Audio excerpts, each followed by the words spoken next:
السلام علیکم ورحمۃ اللہ وبرکاتہ ان الحمد للہ نحمدہ ونستعینہ ونستغفرہ۔ عزیز سامعین کرام، آج کل ہمارے معاشرے کے اندر ہم نماز کے بعد یا اس کے علاوہ بہت سارے اوقات کے اندر دعائیں کرتے ہیں۔ تو محترم ساتھیوں، دعا بہت ہی اہمیت والی چیز ہے، یہ اللہ کو بہت محبوب ہے۔ انسان سبھی کے ساتھ باتیں کرتا ہے، گفتگو کرتا ہے، اور یہ دعا اللہ کے ساتھ ایک گفتگو ہے۔ دعا کا معنی رسول اللہ صلی اللہ علیہ وسلم نے عام الفاظ کے اندر سمجھایا، فرمایا الدعاء هو العبادہ، کہ دعا ہی عبادت ہے، یعنی ساری کی ساری جو عبادت ہے وہ دعا ہی ہے۔ اور اگر نوٹ کیا جائے تو بالکل ایسے ہی ہے، ہم نماز شروع کرتے ہیں، شروع میں دعا پڑھتے ہیں، پھر اس کے بعد رکوع میں دعا پڑھتے ہیں، سجدوں میں دعائیں پڑھتے ہیں، تشہد میں دعائیں پڑھتے ہیں، کوئی بھی چیز ہے تکبیر دیتے ہیں تو دعا پڑھتے ہیں، اور اس کے علاوہ کوئی بھی دنیا کے کام ہیں جہاں بھی کھانا شروع کرنے سے پہلے دعا پڑھتے ہیں، وضو شروع کرنے سے پہلے دعا پڑھتے ہیں، ہر جگہ پہ ہم دعا کا اہتمام کرتے ہیں۔ اور یہ دعا رسول اللہ صلی اللہ علیہ وسلم هو العبادہ، یہی ساری عبادت ہے۔ اور ایک جگہ فرمایا الدعاء مخ العبادہ، کہ جو دعا ہے یہ عبادت کا مغز ہے۔ تو محترم ساتھیوں، دعا بہت ہی اہم چیز ہے۔ رسول اللہ صلی اللہ علیہ وسلم نے اس کے بارے میں فرمایا کہ لیس شیء اکرم علی اللہ من الدعاء، کہ اللہ کے پاس معزز چیزوں میں سے دعا سے معزز کوئی چیز نہیں ہے۔ سب سے معزز چیز، عزت دار چیز اللہ کے پاس دعا ہے۔ تو دعا اس کا اہتمام کرنا چاہیے، اچھی چیز ہے، اور اس کے ذریعے بندہ اپنے رب سے بھی گفتگو کر لیتا ہے۔ رسول اللہ صلی اللہ علیہ وسلم نے یہ بھی فرمایا ہے کہ اذا سأل احدکم فلیکثر فانما یسأل ربہ، کہ جب تم میں سے کوئی بندہ دعا کرے تو وہ اس کو لمبا اور زیادہ کر لے۔ اس کی وجہ یہ ہے کہ فانما یسأل ربہ، وہ اپنے رب سے سوال کر رہا ہے، اپنے رب سے باتیں کر رہا ہے، اپنے رب سے مانگ رہا ہے، تو اس کو چاہیے کہ اس کو اور لمبا کر لے، اور زیادہ باتیں کرے، تو یہ بندے کی رب کے ساتھ محبت ہے۔ تو محترم ساتھیو، رسول اللہ صلی اللہ علیہ وسلم نے یہاں تک دعا کی تعلیم دی ہے، فرمایا صلی اللہ کل شیء حتی الشسع علی ذی انقطع، کہ اللہ سے ہر چیز کا سوال کرو، تم اللہ سے سب کچھ مانگو، یہاں تک کہ تمہارے جوتے کا تسمہ بھی ٹوٹ جائے وہ بھی اپنے رب سے مانگو۔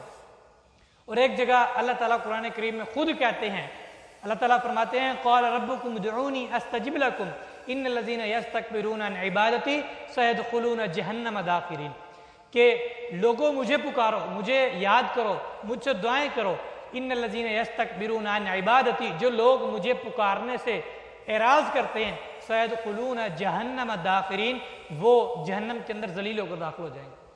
یہ دنیا کا دستور نہیں ہے، یہ رب کا دستور ہے۔ رب کہتا ہے تم تو مجھے یاد کرو، مجھے پکارو، مجھ سے دعا کرو، نہیں پکارو گے تو میں تو ناراض ہو جاؤں گا، مجھ سے مانگو گے نہیں میں تو ناراض ہو جاؤں گا۔ یہ دنیا والے ہیں جو مانگنے سے ناراض ہوتے ہیں، رب نہ مانگنے سے ناراض ہوتا ہے۔ اور اللہ تعالیٰ ایک جگہ فرماتے ہیں قُلْ مَا يَعْبَأُ بِكُمْ رَبِّي لَوْلَا دُعَاؤُكُمْ فَقَدْ كَذَّبْتُمْ فَسَوْفَ يَكُونُ لِزَامًا، کہ اگر یہ تمہاری دعائیں نہ ہوتی نا، اگر تم اپنے رب سے دعائیں نہ مانگا کرتے تو اللہ کو تمہاری کوئی پرواہ نہیں ہے، اللہ کو تمہاری کسی قسم کی کوئی پرواہ نہیں ہے کہ تم دعائیں نہ مانگا کرتے۔ اگر یہ تمہاری دعائیں نہ ہوتی، اللہ اگر تمہارا لحاظ کرتا ہے تمہاری دعاؤں کی وجہ سے کرتا ہے۔ اور آگے فرمایا فَقَدْ كَذَّبْتُمْ فَسَوْفَ يَكُونُ لِزَامًا، تم جھٹلا چکے ہوتے اور تمہارا نام و نشان نہ ہوتا اگر تمہاری دعائیں نہ ہوتی۔ تو محترم ساتھیو، اللہ سے دعا کرنے کا ایک طریقہ، اور ہمارے معاشرے کے اندر ایک چیز یہ بھی ہے کہ ہم یہ رونا روتے ہیں، ہم دعائیں بہت کرتے ہیں، قبول نہیں ہوتی۔ تو محترم ساتھیو، سب سے پہلی چیز تو یہ آپ ذہن کے اندر رکھ لیں کہ اللہ تعالیٰ رسول اللہ صلی اللہ علیہ وسلم نے فرمایا من لم یسأل اللہ یغضب علیہ، جو بندہ اللہ سے دعا نہیں کرتا، اللہ سے کچھ مانگتا نہیں ہے، اللہ اس سے ناراض ہو جاتا ہے۔ تو دعا جاری رکھنی چاہیے، اور اس کے اندر تین چیزیں میں آپ کو بتلاتا ہوں۔ دعا کی تین صورتیں ہوتی ہیں۔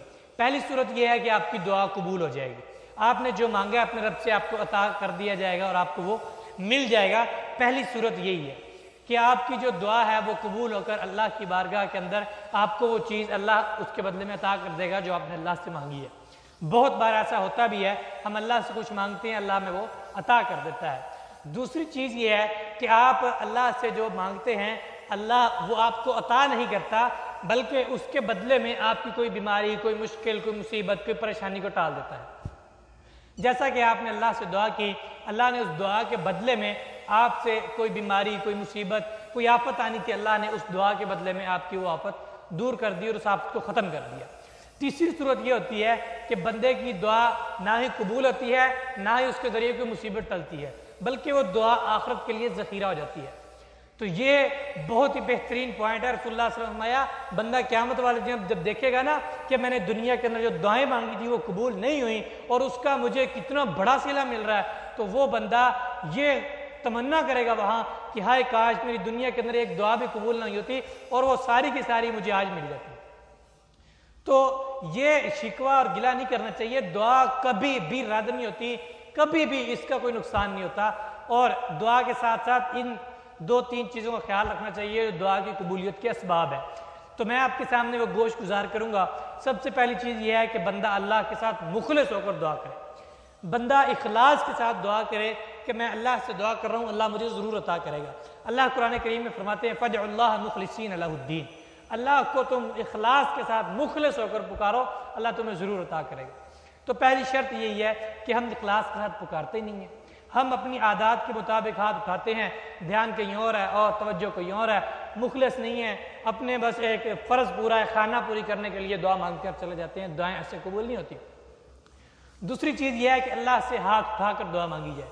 رسول اللہ صلی اللہ علیہ وسلم ان اللہ حیی کریم یستحیی من عبدہ اذا رفع الرجل یدہ ان یردہما صفرا۔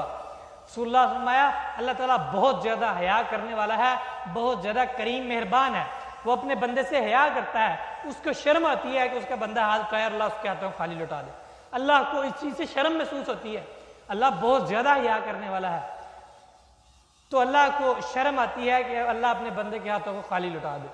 تو محترم ساتھیوں، ہاتھ اٹھا کر دعا مانگنی چاہیے۔ دوسرا طریقہ یہ ہے۔ تیسرا طریقہ یہ ہے کہ ایک بندہ رسول اللہ صلی اللہ علیہ وسلم کے سامنے آیا، اس نے جلدی جلدی دعا کی اللہم اغفر لی، اللہم اغفر لی، اللہم اغفر لی، اللہ مجھے معاف فرما، اللہ مجھے معاف فرما۔ تو رسول اللہ صلی اللہ علیہ وسلم نے اس کو بلایا، فرمایا عجلت ایھا المصلی، دعا مانگنے والے، نماز پڑھنے والے، تو نے بہت جلدی کی ہے۔ رسول اللہ نے فرمایا اذا صلیت فقعدت، جب تو نماز پڑھے تو بیٹھ جا آرام سے، پھر کیا کرے فاحمد اللہ، تو اللہ کی تعریف کر، پہلی چیز یہ ہے۔ اس کے بعد فرمایا بما هو اہلہ، اتنی تعریف کر جتنی اللہ اس کا اہل ہے، اللہ کی تعریف بے شمار لا تعداد، اتنی تعریف کر اللہ کی۔ اور پھر فرمایا وصلی علیہ، اور پھر مجھ پر درود پڑھ۔ دوسرا طریقہ یہ ہے، اللہ کی تعریف کر، اس کے بعد میرے اوپر درود پڑھ، ثم ادعو، پھر تو دعا کر جو تجھے چاہیے۔ تو یہ طریقہ یہ اختیار کرنا چاہیے۔ ہم جلدی جلدی میں اپنے مقصد کی چیز کو مانگ کر چلے جاتے ہیں۔ پہلا طریقہ یہ ہے کہ اللہ سے آپ دعا کریں، نبی صلی اللہ علیہ وسلم اللہ کی تعریف بیان کریں، رسول اللہ صلی اللہ علیہ وسلم پر درود بھیجیں جتنا ہو سکے، اس کے بعد اپنی دعا مانگیں، انشاءاللہ دعا قبول ہوگی۔ اور اس کے بعد تیسری چیز یہ ہے کہ آپ اپنے دل کو مخلص کر کے اللہ سے یہ سوچ کر اپنا توکل اللہ پر پورا رکھ کر دعا مانگیں۔ یہ نہیں سوچیں کہ پتہ نہیں ملے گا نہیں ملے گا، مایوسی والی چیزیں اپنے اندر پیدا نہ کریں، اس کے ذریعے دعا قبول نہیں ہوتی۔ رسول اللہ صلی اللہ علیہ وسلم فرمایا کہ ادعوا اللہ، اللہ کو پکارو اس حال میں کہ تم اس کے ساتھ مطمئنین بھی، اس کے ساتھ مطمئن ہو بالاجابہ، اس کو اپنی دعا قبول ہونے کے ساتھ تمہارا دل مطمئن ہو۔ اور فرمایا وَاعْلَمُوا أَنَّ اللَّهَ لَا يَسْتَجِيبُ الدُّعَاءَ مِنْ قَلْبٍ غَافِلٍ لَاهٍ، اللہ تعالیٰ ایسے بندے کے دل کی دعا کو قبول نہیں کرتا جو بندہ جس کا دل غافل ہے، لاہن، وہ اس کا دل کسی اور طرف ہے، اللہ ایسے بندے کی دعا کو قبول نہیں کرتا۔ اللہ تعالیٰ ایسے بندے کی دعا سنتا ہی نہیں ہے جس کا دل کہیں اور ہے، توجہ کہیں اور ہے، سجدہ اللہ کے آگے کر رہا ہے، سوچ رہا ہے وہ کاروبار کا ہے، ہاتھ اٹھائے ہوئے ہیں، اس کا دماغ کہیں اور ہے۔ اللہ تعالیٰ ایسے بندے کی دعا قبول نہیں کرتا۔ بندہ وہی اللہ اس کی دعا قبول کرتا ہے جو اس کی قبولیت کا یقین رکھتے ہوئے، اپنے رب پہ پورا بھروسہ رکھتے ہوئے دعا کرتا ہے۔ دعا کی قبولیت کے بہت سارے اسباب ہیں جو مجھ سے ممکن ہو سکا اللہ کے قرآن اور رسول اللہ صلی اللہ علیہ وسلم کی حدیث کے مطابق آپ کے سامنے میں نے گوشت گزار کیے۔ اللہ تعالیٰ سے دعا کرتا ہوں کہ اللہ تعالیٰ ہماری دعاؤں کو قبول و منظور فرمائے، اللہ تعالیٰ ہماری مشکلات کو آسان فرمائے۔ اقول قولی ھذا واستغفر